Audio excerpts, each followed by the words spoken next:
Despite the growing popularity of the genre, the state of fantasy television has been rocky for a while, and 2025 confirmed all the ways it needs to change. The massive success of Game of Thrones prompted streamers to look for the next big fantasy hit on the heels of Season 8. However, nothing has quite lived up to HBO's adaptation of George R.R. Martin's books. Although the number of fantasy shows available has increased in recent years, few of them have reached the genre's full potential. 2025 has been a harsh reminder of that, highlighting how difficult it's become to fully invest in Hollywood's recent offerings. Cancellations like The Wheel of Time make it hard to invest in unfinished fantasy series. Moiraine in The Wheel of Time. One of the biggest problems plaguing fantasy on TV is how often and quickly shows are cancelled, and this is an issue that extends to other genres. However, it's especially prevalent for fantasy, as doing the category justice tends to be expensive. As soon as streamers and networks sense those high budgets aren't paying off, they're likely to re-evaluate their offerings. This means even well-known fantasy titles with dedicated followings are at risk of being axed. 2025's Wheel of Time cancellation is probably the most grievous example of this happening in recent years, and it serves as a wake-up call. It's especially tragic that The Wheel of Time had finally started to address its biggest criticisms and improve just before its run was cut short. Of course, that's a major downside of basing series futures on the performance of just a few seasons, and only looking at that performance for a set number of days and weeks after release. These titles aren't given adequate time to find their footing or audience, and they're often cancelled as soon as they do. This is why so many well-reviewed, high-quality fantasy shows don't make it past a season or two. Just look at series like Cows, My Lady Jane, Warrior Nun, and Shadow and Bone. All of these titles benefit from strong casts, impressive production quality, and committed fan bases. Several even sparked fan campaigns to undo their cancellations. Despite it all, these series remain unfinished, creating obstacles for future releases. With so many fantasy shows cut short, viewers are skeptical about investing time in series that aren't complete. This is a dilemma, as it means new projects don't receive high viewership when they debut, leading to a disappointing cycle. 2025's newly announced adaptations mean nothing if they stay in development. Covers of The Final Empire and A Court of Thorns and Roses. Credit, custom image by Anna Nieves. Despite the number of fantasy cancellations to occur over the past few years, studios are still greenlighting new shows and films. 2024 and 2025 have seen several adaptations announced, including Prime Video's upcoming Powerless series, Paramount's Divine Rivals movie, and Netflix's take on Quicksilver. Unfortunately, there's plenty of uncertainty about whether fantasy projects will make it from development to the screen, as many exciting titles never get that far.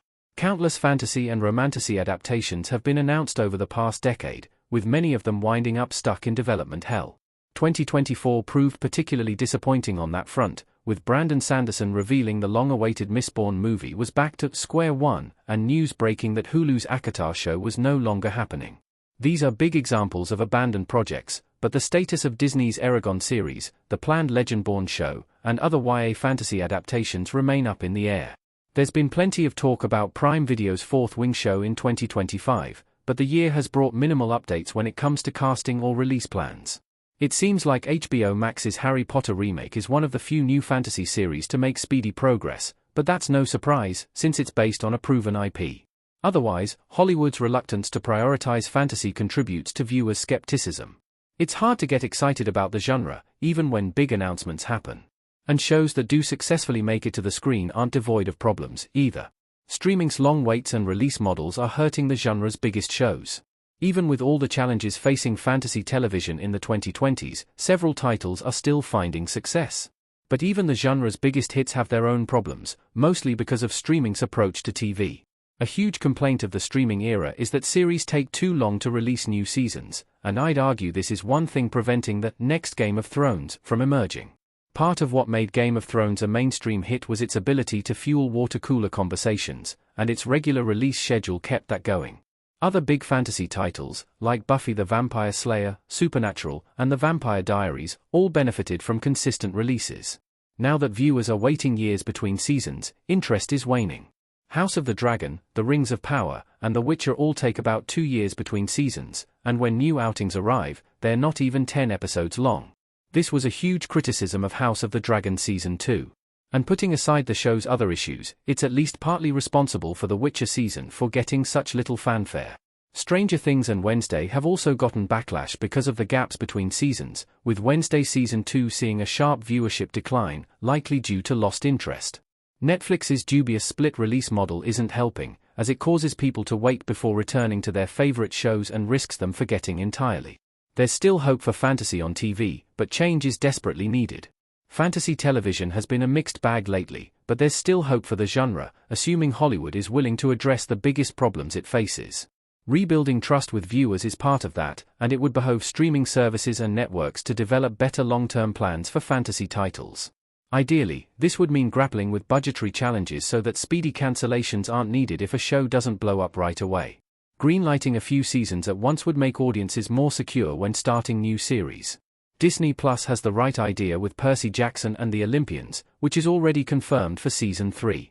The waits between seasons may be unavoidable under the new streaming model. However, some franchises have found a smart solution, releasing spin-offs between outings.